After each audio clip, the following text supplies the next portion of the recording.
this evening's forum. On behalf of Power of Public Education Lafayette, I would like to welcome you to the forum on exploring the school performance score. How does it affect our children? It is sponsored by Power of Public Education Lafayette. PPEL is a not-for-profit organization of parents, educators, and citizens advocating for effective and equitable public schools in Lafayette Parish. PPEL forums provide information from subject area experts and offer an opportunity for members of the community to engage with the information, ask questions, and build understanding in order to take action. Thank you all for attending the forum tonight. We hope it will be one of many to come. We welcome your input and hope, if you have not done so on the way in, that you take the time to give us your contact information so we can include you in future events. Thank you also to the Clifton Chenier Center for allowing us to use this excellent facility. Here with us tonight to inform and guide our discussion of Louisiana's school letter grade system is an esteemed panel of experts currently involved in administering the system, as well as experts who have contributed to the academic understanding of Louisiana's accountability system. Presenters at our forum tonight are, from this end of the table, Tom Spencer, Director of Accountability for the Lafayette Parish Public School System, Noel Hammett, retired Professor of Education from Louisiana State University and former President of the Louisiana School Board Association. He continues to contribute to education research in Louisiana and maintains a blog on public education in Louisiana. Dr. Frank Del Favero, Professor of Education Administration and Policy Studies at the University of Louisiana at Lafayette.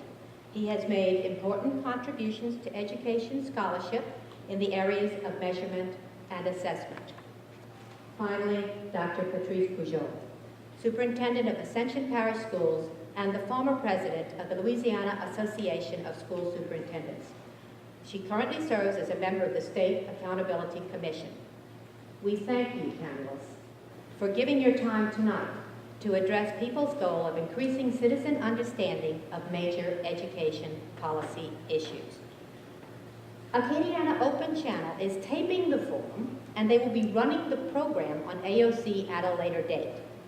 The program tonight will begin with 10-minute presentations by each of the 4 speakers.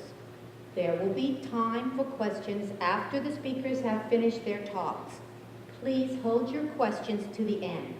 I encourage you to write down your questions while you hear the presentations and try your best to make them concise. Thank you, Noel. Our next speaker is Dr. Frank Del Favero.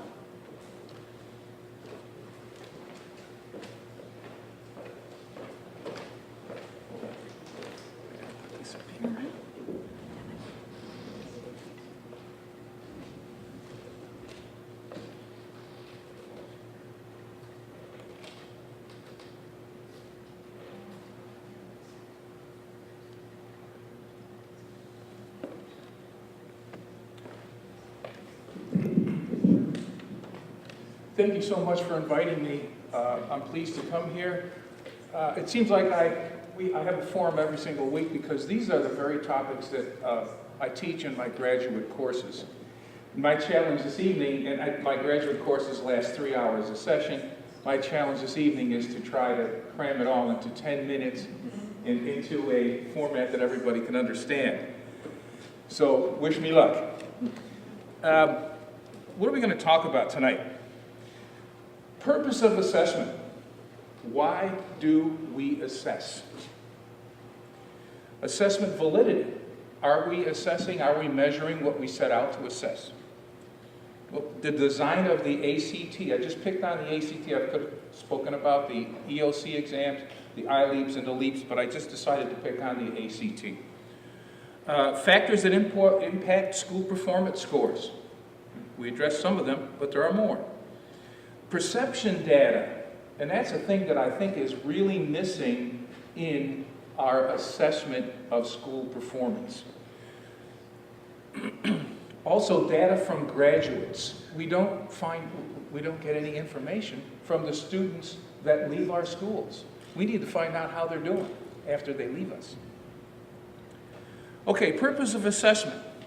Assessment, if I were your teacher and you had to do a 10-page paper, let's say, my students do more, but I'll just say 10-page paper, and I just handed it back with a B and I circled it and I said, here you go. What does that mean? Does it inform the learner? A student, I feel responsible that if I'm going to give a score or assess someone's performance, they need to know exactly what that means. The student needs to know, okay, I got a B this time. What do I need to do next time to get an A? Okay, so it informs the learner. Assessment informs the learner. Assessment also should inform instruction, so that if I give an assessment and I'm a math teacher and I look at the assessments and I find that, in this last exam, most of the students made mistakes in computation. Well, that tells me something. That tells me that I need to focus my lessons not only in teaching the content, but I also need to focus on computational skills. Just an example, it's limitless, all of the information you can get from assessments that unfortunately the state doesn't provide our school districts with, or in many cases the students as well. Validity. This is a key thing. We use the ILEAPs, the LEAPs, the EOC exams, and the ACTs as a measure of teacher quality, of school quality. What are the tests actually designed for? They're designed to evaluate the student's strengths and weaknesses, in the case of the ACT, and their readiness for college. It doesn't say anywhere in the manual. There's a manual you can, just question here, validity. What's it designed for? We wouldn't think of using a driver's test for a passenger car, using those results to determine how well somebody can drive an 18-wheeler. But in many cases, we're doing that. We're using tests and assessments in manners for which they were never designed. And this is where I was referring to. I looked on the online, and I looked at the technical manual. And the technical manual gives a lot of information about the purpose of the test, the design of the test, validity, reliability measures, how they arrived at the questions, how to interpret the data. And nowhere does it say in the ACT technical manual that they're designed to measure teacher performance or school performance. Why is the state doing that? And it's the same thing. If you looked in the LEAP and the ILEAP exams, it's the same thing. Nowhere is it mentioned that these exams are used to measure school performance. Just like, again, I'll repeat myself, you can't use a driver's test for a car to predict how somebody's going to do driving an 18-wheeler. Oh, and if you're interested, there's where you can look. It's a PDF file. You can download it and read that boring manual. Okay, again, what affects validity is how we interpret the scores and how they're used. So we are interpreting them, I think, incorrectly. We're using them the way they were not designed to be used. It just shoots the whole idea of validity out the window when we use the scores in that manner. Again, the purpose of the ACT is to measure, predict performance of individual students, not to represent the quality of instruction in a school. You won't find it, I guarantee you won't find it in the manual or any manual. And again, I mentioned to inform the learner, that is very important. Think about this. If I were looking for a doctor, I might come to you and I say, hey, look, I need a good general practitioner. Give me a good general practitioner. And if you told me, oh, Dr. Smith is an A doctor, what do you do? What does that mean? Okay? But if you told me Dr. Smith is an excellent doctor, He takes his time with you. He does thorough examinations. He takes his time to explain what he's doing and what the results mean. He's got a very good office staff. You don't have to wait long for an appointment. Those are measures that inform me as to what makes a good doctor. Not, he's an A doctor, he's a B doctor. Okay. Okay, and again, I mentioned to inform instruction. That is very important. These ACT scores will help the teachers to find out if I'm an English teacher and I looked at the English portion of the ACT, I could find out the strengths and weaknesses of my students, and I could get a general understanding of where they stand and maybe some things I need to adjust in instruction. That's what these scores are meant to do. Okay, some factors that impact school performance scores. And having been a principal, one of the things that was frustrating for me would be to train my staff in a certain, let's say a reading comprehension strategy. And everybody gets trained in it, and then the next year, some of my staff leave, okay? I was fortunate in my case, I had pretty stable staff. But in those school districts where there's a lot of turnover with teachers, the principal is constantly having to retrain these teachers in these instructional strategies.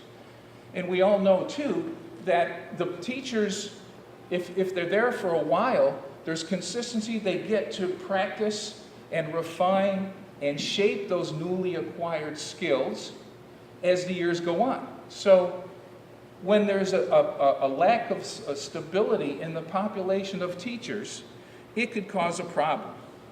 And I think the same thing happens with students.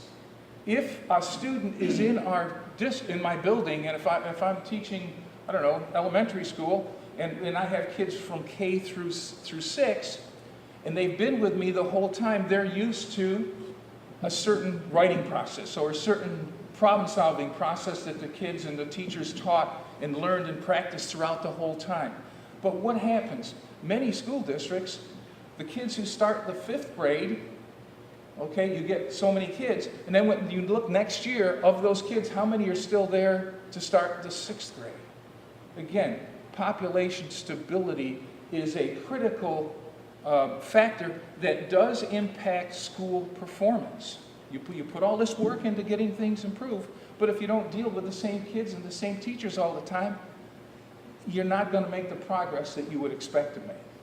And that's something, excuse me, that's something that needs to be controlled for. Now, controlling for something, I don't know, without getting too involved in statistics, if I were interested in finding the body weight of everybody here, everybody would stand on a scale, and would I have your true body weights? Probably not, because some people are wearing clothes that are heavier than others.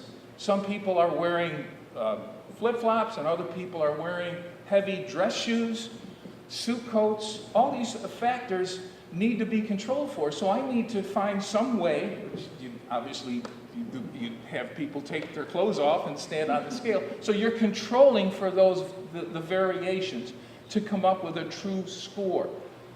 I think we need to control for population stability with the teaching and with the student staff when it comes to creating a school score as well. And I don't hear much about that. And I think that would be a suggestion for me if I were part of the process of trying to refine it. Another thing that needs to be done is there's an idea of perception data. What do people think about the school? And what people think about a school is reality. We need to be getting data from the students. We need to find out, how do the students feel about school, about their teachers? Do the students feel that the teachers care about them? Do the students feel that they are being well prepared, that they're being challenged? Or we can go on and on with different types of questions, but that information is very valuable, and it could help us improve our schools. Perception data from the students. Perception data from the parents and the community is also very important. We need to find out how the people feel about our school. Perception data from the teachers and perception data from the administrative staff. All of this information should be collected and should be a part of the school performance score. If you really want to have a true score, you need to do that. Okay? And school staff, that would be everybody else that works for the school. This is important. The district I worked in New York State, it was a tradition. We would get back the graduates, they'd come back to the high school, and we would administer surveys to them, asking them, okay, if you're out on the workforce, how well were you prepared? What do you feel you didn't get that you think would have made you a better worker? And we would ask the same thing of the college students. And it was a great time for the kids to come back to their schools, see their old teachers, visit old friends, but we picked their brains to find out how well they felt they were prepared. We learned a lot from that. We learned, for example, when we first started, that the kids, when they left our district and went to the university, they were weak in computer skills.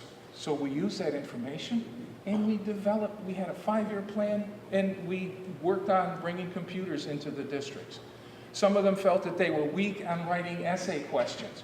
We worked on that in the high school and the middle school to develop the kids' essay writing skills, so that by the time they left, I think the school improved and the kids improved and instruction improved, just from finding out from our kids. Okay. That's basically what I forgot to push the buttons, guys. That's all. Let's see. All right. Use the data to inform your school improvement efforts. Find out what they have to say so that you can fix what's not right. And thank you. Thank you, Thank you so much. Thank you, Dr. Del Favero. Our next and last speaker.